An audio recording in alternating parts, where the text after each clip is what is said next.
48 घंटे के अंधेरे में डूब जाएगा गाजा। जी हां, गाजा में मात्र 2 दिन का ऑयल है, ये कहना है UNRWA का। और गाजा के सभी अस्पताल अंधेरे में डूब जाएंगे, यानी कि ईंधन की कमी और उसकी वजह से यह संकट। 48 घंटे में अस्पताल अंधेरे में डूब जाएंगे।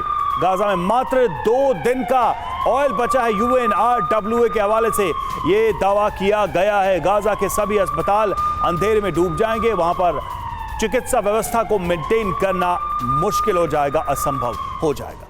तो गाजा में तबाही के अगले 48 घंटे भारी हैं, और ये क्यों कहा जा रहा है वो दावा भी हम आपको एक बार फिर से बताते हैं। 48 घंटे में अंधेरे में डूब जाएगा गाजा। गाजा में मात्र 2 दिन का ऑयल बचा है, UNRWA का बयान। गाजा के सभी अस्पताल अंधेरे में डूब जाएंगे, मानवीय सुरक्षा अभियान ठप हो जाएगा। गाजा में ऑयल सप्लाई की अनुमति मिले, UNRWA का यह है कहना।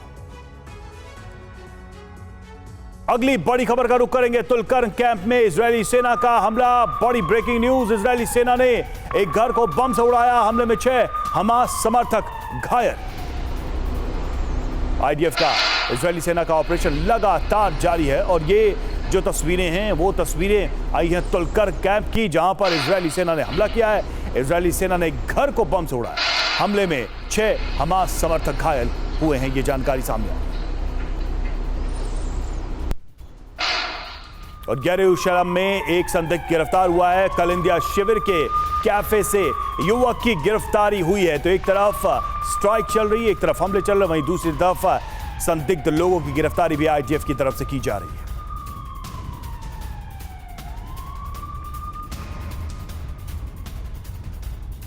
और दक्षिणी लेबनान में इजरायली सेना का हमला। हिजबुल्लाह के रॉकेट लॉन्चिंग पैड पर हमला किया गया है। एंटी टैंक मिसाइल सेल को निशाना बनाया है।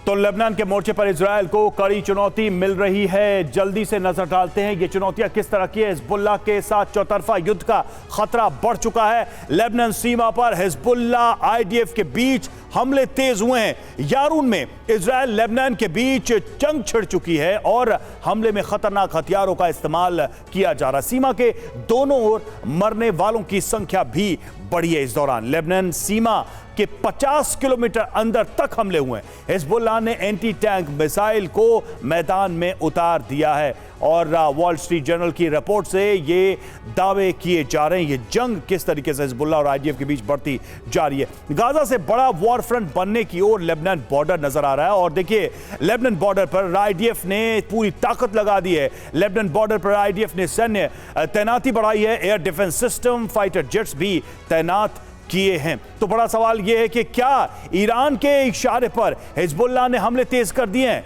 हिजबुल्लाह पर इजरायल का अगला प्लान क्या होगा? क्या नवंबर के दूसरे हफ्ते में युद्ध का नया चरण शुरू हो गया? क्या हिजबुल्लाह हूती पर हमास की तरह हमला होगा?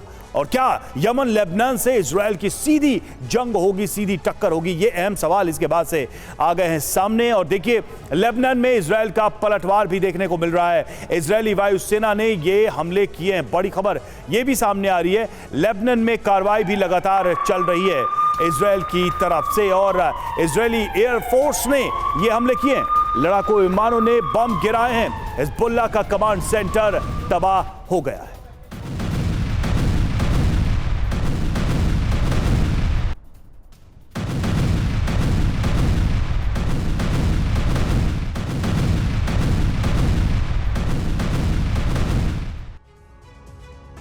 और ईरान सभी हालात से निपटने में सक्षम। पूरे मिडिल ईस्ट में जंग भड़कने की आशंका है। युद्ध का विस्तार भी हो चुका है। लेबनान जंग में शामिल, और ईरान के लिए अमेरिका खतरा नहीं है। ये देखिए किस तरह से बड़े तथ्य सामने आ रहे हैं। ईरान को लेकर पूरे मिडिल ईस्ट में जंग भड़काने की आशंका है, और ये इस वजह से सभी चिंतित भी, अलर्ट भी है। युद्ध का विस्तार हो चुका है। लेबनान जंग में एक तरीके से शामिल हो गया है, क्योंकि वहां से हमले लगातार इजरायल पर हो रहे हैं। ईरान के लिए अमेरिका खतरा नहीं है। ईरान हर मोर्चे पर जवाब देने के लिए तैयार है। ईरान की तरफ से बार बार ये बातें कही जा रही हैं। ईरान की तरफ से ये दावा किया जा रहा है किसी से कम नहीं, हमारे पास अत्याधुनिक हथियार, अपनी ताकत को बताने दिखाने का भी दावा ईरान की तरफ से किया जा रहा है।